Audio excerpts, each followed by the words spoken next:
ఈ ఆత్మ సంబంధమైనటువంటి పాపకర్మలు ఏంటో తెలుసుకుందాం. చాలామంది ఈ మార్గంలోకి వచ్చిన వారు ఎన్నో రకాలుగా మభ్యపెట్టి క్యాష్ చేసుకుంటున్నారు, అంటే డబ్బు సంపాదిస్తున్నారు. ఇది ఆత్మ సంబంధమైనటువంటి పాపకర్మ. వాళ్ళ అమాయకత్వాన్ని, వాళ్ళ యొక్క ఆ బలహీనతని వీళ్ళు ఉపయోగించుకుంటున్నారు. కొంతమంది పుస్తకాల్లో విపరీతమైన లాభాలు వేసుకుంటారు.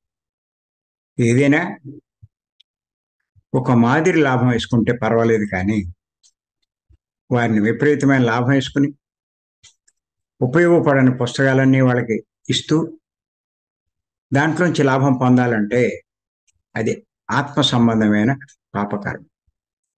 ఇంకా రకరకాల మాయ మాటలు చెప్పి వాళ్ళని లోబరుచుకుని వాళ్ళని ఎంతో బాధకు గురి చేస్తూ ఉంటారు. ఇది కూడా ఆత్మ సంబంధమైన పాపకర్మ. ఇంకా కొంతమంది పిరమిడ్ల పేరు చెప్పి ఎన్నో డబ్బులు వసూలు చేస్తూ తమకు సంబంధించిన పనులు చేసుకుంటూ ఉంటారు.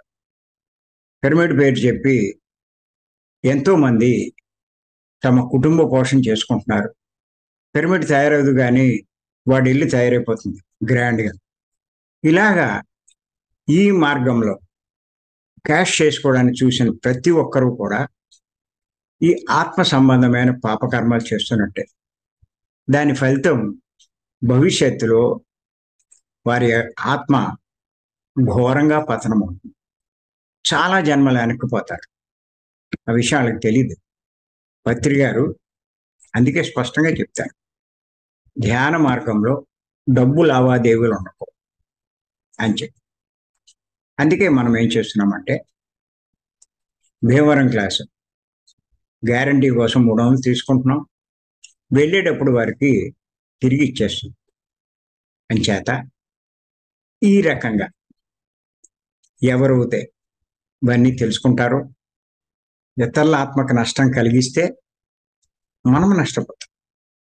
మీరు చూడండి, శ్వాసమే ధ్యాస అన్నది ఆత్మకు సంబంధించిన సాధన. కానీ చాలామంది మాట మీద ధ్యాస అని ఇంకా రకరకాల ధ్యానాలు చెప్తున్నారు. అది వారి ఆత్మకు లాభం కలిగించదు, ఆత్మ ఉన్నతి పొందదు, అది ఆత్మకర్మ కింద రాదు, మనసుకు సంబంధించింది. చేత దేహ సాధనలు ఉన్నాయి, మనో సాధనలు మనసుకు లాభం కలిగించు.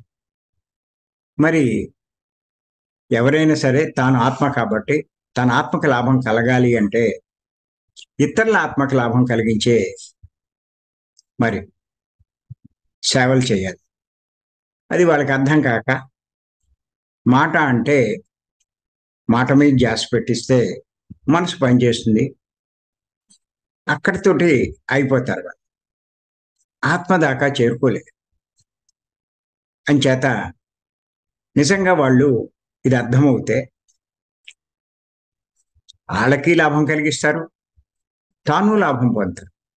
ఇక్కడ ఏం జరుగుతుందంటే వాళ్ళకి లాభం కలగట్లా, తాను లాభం పొందట్లా. ఎంతవరకు మనసు దేహంతో అయిపోతున్నారు.